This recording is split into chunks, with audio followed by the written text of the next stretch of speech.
and welcome to a new video of Revolution, a Dutch Revolt. Today I'm going to do a video about the most easy game turn in this game, which is game turn 0. Am I pointing this thing right? I don't know. There it is, yeah! Okay, so let me tell you why round 0 is the most easy round. If you take a look at the player 8 cards, you can see that round 1 to 5 has 20 steps. 20 steps. While round 0 on this side has only 8. Step 1 are the pieces in the support boxes. Step 2 are adding new pieces of your own. Step 3 is dealing with the province limit. Step 4 are the neutral pieces. Step 5 is a forced movement from one province to the other, if necessary. Step 6 is the movement in one province itself. Step 7 is to decide what faction dominates what city, province, bisdom or universities. Hey, Utrecht, this one is for you. And step 8 is to see what the score is for each faction and to place the turn marker on turn number 1. Game turn 0 starts with the support boxes on the side of the board. Only the burghers and the reformers have pieces in these support boxes. Unless you play with nobility, they have pieces in support boxes as well. If you saw the first video, you know quite a bit about these boxes already. You know what blank means, full colored means and half colored means. Then you also know that this is the basic playing order. Catholics, Habsburgers, nobility if you're playing with them, burghers and reformers. But in step 1, the support boxes, the Catholics and the Habsburgers have no pieces in the support boxes. So that means that in the first step of round 0, the first faction to play is the nobility if you play with them, or in this case the burghers and then the reformers. So in this example, the burghers have to start this step of game turn 0. They have 2 support boxes with pieces in them, the Huguenots and the London Merchants. Let's start with the London Merchants because they have all the options there are in this support box. Because underneath the pieces there are half-colored slots. So that means either they can choose to bring these pieces into the game on the board, on Holland, Flanders or Generality, or they can choose to turn this into their money. Keep in mind that the burghers score additional points with owning trading towns. Duinkerken, Middelburg, Dordrecht, Arnhem en Nijmegen, Kampen and Franeker. So in Gelderland are 2 trading towns, but unfortunately this support box does not support Gelderland. So what about Vlaanderen? Yes, Vlaanderen has Dunkirk, well Duinkerken, but has a lot of enemies. Holland, the burghers are already there in Holland. And Generaliteitslanden, Generality, there is no trading town, there are no enemies, there is also no allies, but yes, you can make use of this province for another step, which I am about to tell you later. In this example, I'm not going to do anything for strategic ways, I'm just going to show you how this game works. So I'll just place 2 of these in Generality. The other one I will turn into cash. So that means I make use of the color version of this box, of this slot, and I will turn this piece the other way around. That means this is now my cash.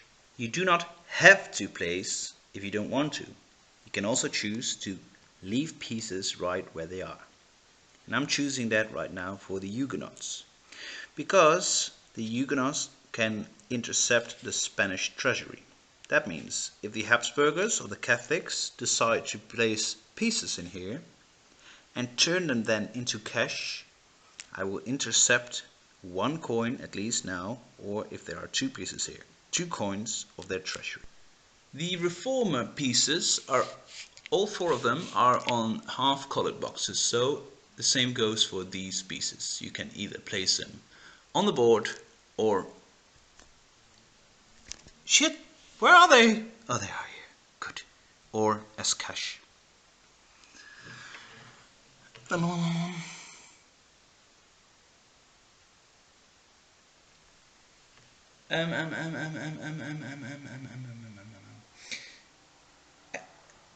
Underneath it says a province of any existing or future university.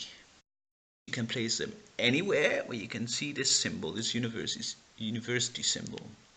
So Friesland, Groningen, doesn't matter. And what is also important, when you place something from the support boxes, you do not have to look at the province limits. So for example, if I wanted to do this, I can take all four of them and place them in the province Groningen. Now be aware, you cannot place pieces from the support boxes in any towns. So if this was empty, I could not place one in there. Also not in cities, only in the farmlands of the province. Step 2 of round 0, placing new pieces. How much pieces you can place in round 0.2 depends on what faction you are. Catholics can place 7, Habsburgs can place 6, nobility, if you play with them, 5, burghers 4, reformers only 3. Well then, where do you place these new pieces? The Catholics can place 7, so what you do is you count just 7 pieces, 3, 4, 5, 6, 7, with this one. And you are going to look at the board and you are going to decide where you are going to place. First off, 2 choices. Or you place them on this board, or you place them in one of the support boxes where you are allowed to place them. So the Catholics are allowed to place them here, here and here. If you want to place the pieces on the board itself, you do not have to watch the province limit. But you do have to be already in that province in order to place there. So the Catholics, they can enter this Artois because they are already there. Let's say the Catholics want to place new pieces in Flanders. Province limit is 9, but they do not have to look at that. In this province, they have 1 piece. To place new pieces, you can place up to the double of what you already have in a province. In this case, there is only 1 piece, so double would be 2. So to stay with the Catholics are the only party that start with money. They have 4 coins, as you can see, but for the Catholics everything is expensive, so they will need more money. The only way that the Catholic faction can make money is to place pieces in the Spanish treasury support box. All the pieces that are in this step placed in the support boxes are ready for use on the board or can be converted to money in the next round. Okay, the next step has everything to do with these provinces limit. Let's say, for example, that every faction in step 2, placing new pieces, placed the allowed amount of new pieces in Flanders. So that means that the Catholic placed 1, the Habsburgers are here with 3, so they placed another 3, and the Reformers have 2, so they placed 2. That means that now in Flanders there are 12 pieces. That is 3 more than the province limit. So step 3 in game turn 0 is called the conflict. And 3 pieces too much, as we said. So what are we going to do? We are going to do who has the least pieces in his province. Well, those are the Catholics. They have 2 pieces only. The Reformers have 4 pieces. And the Habsburgers have 4 and 2 is 6 pieces. You are now going to take off 1 pieces by each faction in the game in the order that the faction with the least pieces, have to remove one piece first. So that is the Catholic.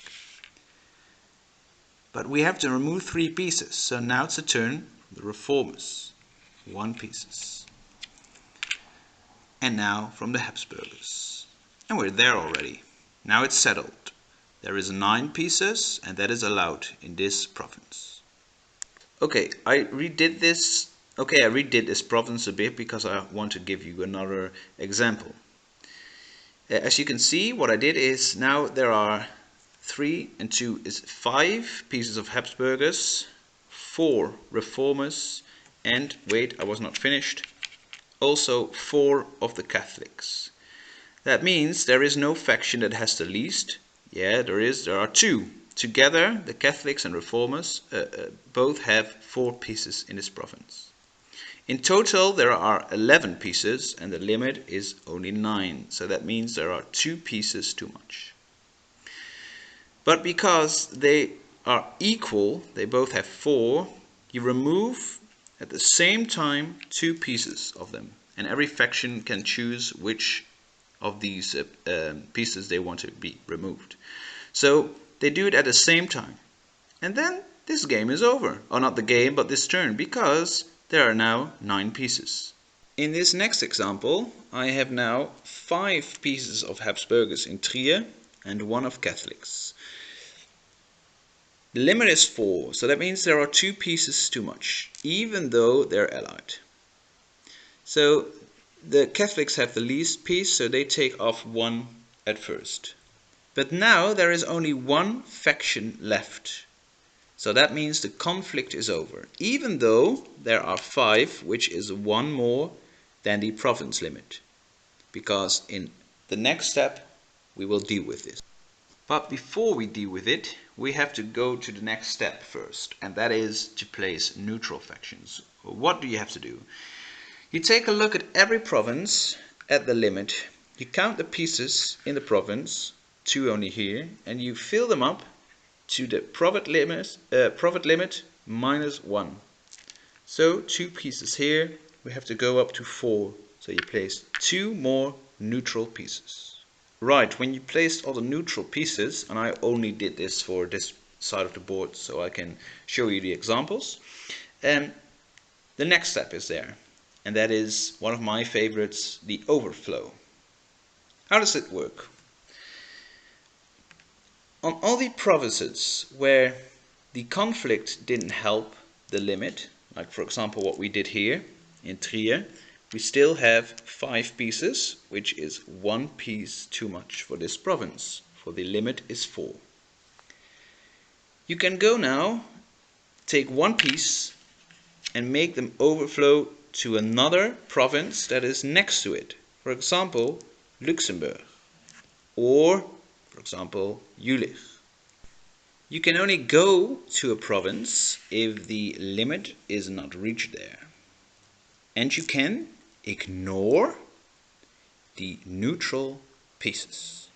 So with the neutral pieces there are 4 here, so that is 1 underneath the limit, but if you ignore them, there are only 2. So if necessary, you could overflow 3 pieces to Luxembourg. Now what is also fun about this is, well actually it's the only way to get in very small provinces like these. So it can be a tactic.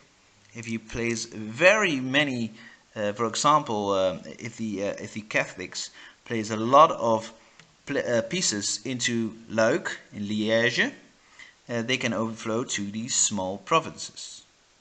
But you can also overflow with the help of the river. So let's say I take a little boat and I go all the way up to the river. I'm not going into Keulen, but I'm going, for example, all the way up here to Kleve. The province limit is 3. I can ignore these neutral, so I can overflow up to 3 pieces to Kleve. Now how far you can go up the river, it depends on the cities that you come across. For example, I can reach Gelderland, so I can place my piece into here. But I cannot reach Overijssel, because here Arnhem is blocking that river, and this Arnhem is not owned by me nor by my ally. If this was, for example, Habsburger, then I could go up to the river all the way to Overijssel.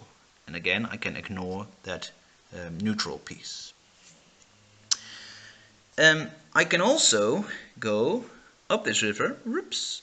The river goes, look, it splits here. So I can go up to here. This is my own. So I can go further and further, and I can come to Holland, which is a damn long way. And that is why I love overflow. Okie dokie, step 6 of round 0 is movement within one province. So let's focus on one province. What I always do is I use the back of this player aid card. There are all the provinces. And first I do it by this, go from up to down. Otherwise you go crisscross over the board and you don't know what you did already or what you did not do. Okay, let's take Vlaanderen again for example. Thank you, Flanders. First you are going to see who has the most pieces. Those in this province are the Habsburgers. 1, 2, 3, 4 pieces. Reformers 3. The Spanish Catholics only 2. Now a lot of people were confused about what the manual said about this phase or step. So there was a lot of discussion going on Board Game Geek. One of the best solutions, and that's the same solution I always use, is to get rid of all the pieces from the board, from the province, like this. And then you can see this is the order that people can place. The Habsburgers had the most, then the Reformers and the Catholics. The Habsburger, can place his pieces now anywhere he'd like in the province. So, for example, he can, I don't know why I'm doing this, it's just an example, so I'm not doing anything with thinking. He does this. Well, that would not be very smart, but hey, it's an example. Then the Reformers. The Reformers maybe do this. They place 3 pieces in the city, and then the Catholics are there, and the Catholics only do this. Now you can place only 1 piece in a town. There can be as much as possible pieces in the province itself, on the farmlands, and there can be an unlimited pieces in the city. So for example, this should have been possible, okay, but we don't do this right now. So this is how you do it, the movement within the province. If there are neutral pieces, everybody can move the neutral pieces, so you can even use them to to be a bit of pain in the ass for your opponent. But when the movement is done, and for some reason one forgot to place a piece in a town or even in a city, and believe me, it happens sometimes because you do not want to lose a city, but the other one wants that city as well, so you're stacking up your pieces and one city stays empty. After the movement, all the empty towns and cities, there are being neutral pieces placed in them. So 1 only in the town and 2 in every empty city. And you do this for every province on the board. So what I just did, I used this for another example for the next step. That is to claim the points. I placed 3 pieces of Reformers in Ghent and 2 pieces of Catholics in Antwerpen. And oh wait, these were 2 pieces of Habsburgers. I have to change this again. 2 pieces of Habsburgers in Brugge. Now that means that the dominant party in Brugge is the Habsburgers, here the Reformers, and here the Catholics. So those cities are owned by them, and they will get the city card for them. So the Catholics will get this city card of Antwerpen. And they get a bonus for all the other cities that on this card that they own. So what happens if a city has more than one faction? You have to have the absolute majority in a city to get the city card. So now it's 2 Habsburgers, 3 Reformers. You have the absolute majority. If there's one more Catholic with them, then you don't have the absolute majority, because you have, as a Reformed, 3 pieces and there are 3 other pieces. And that is also the case for province cards. You have to have the absolute majority in the province itself, and there are 2 Habsburg pieces, none other, so that means he has the absolute majority. If there were, for example, 2 neutral factions pieces, or 2, I don't know, burgher pieces, then there is no absolute majority for none of them. Now the province card goes to the dominant party in the province itself. And that is something you have to think about when you're moving your pieces, not all to stack all your pieces in the cities, because you want the province card as well, because they have well, good points and good tax value. People in the province are the ones that are here. Well, now there is nobody, but for example, if it's on the farmlands, and the persons in the normal towns, so not in the cities but in the normal towns. So in this case, the dominant party is 2 pieces of Habsburgers, and there is nobody else in the province itself. So this card of Flanders goes to the Habsburgers. When you gave out the city and province cards, then it's time to see who owns the bishoprics. Bishoprics, what a word. It's quite easy, because you gave out these province cards, and if the Catholics own these cards, then that means this Artois is strongly Catholic. There's only in turn 0 that it works like this. So for example, if the Habsburgers have Flanders, which is the case in my example, then there will be a red mark on this one, and it will be only Catholic. Not strongly Catholic, but normal Catholic. If the Reformed own a bisdom, it is strongly Reformed. If the burghers or the nobility own the bishoprics, then they are normal Reformed. And the last thing to settle in this step is to see who dominates the universities. Keulen and Leuven are the only 2 universities that always exist. If owned by Reformed, or the burghers or the nobility, they will be Reformed. If owned by neutral, Habsburgers or Catholic, they will be Catholic. Leiden, Franeker, Groningen, Utrecht and Harderwijk will only exist if there is a Reformed piece on it. Not burghers, not nobility, only Reformed. So in this example, Leiden in game turn 0 is dominated by the Reformed. So that means that Leiden is now an existing university and it is Reformed. And these universities are the additional points for the Reformed.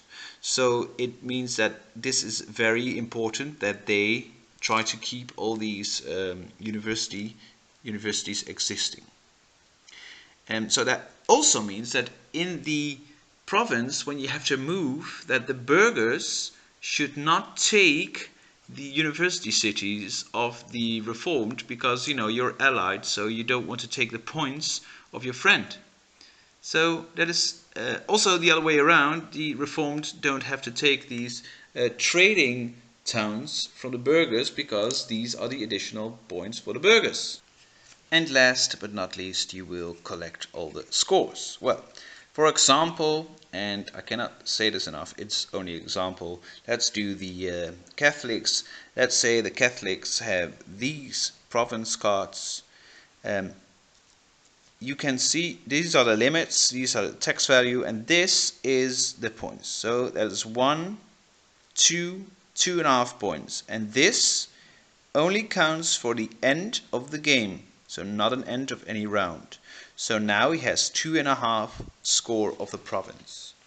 But the cards of the cities he has, for this example, 3, Keulen, Antwerpen, and Liège. And well, he has 3 points now. Then we are going to take a look at the bishops. He gets additional points for every Catholic, not strongly, but just general Catholic bishops. So these are all as 1, 2, 3, 4, 5, 6 points. So that means he has 13.5 points in total. And that you do for every faction. Okay, so that was game turn 0, the most easiest, and now you're ready to battle.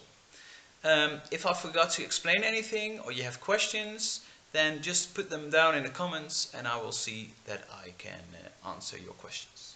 See you later.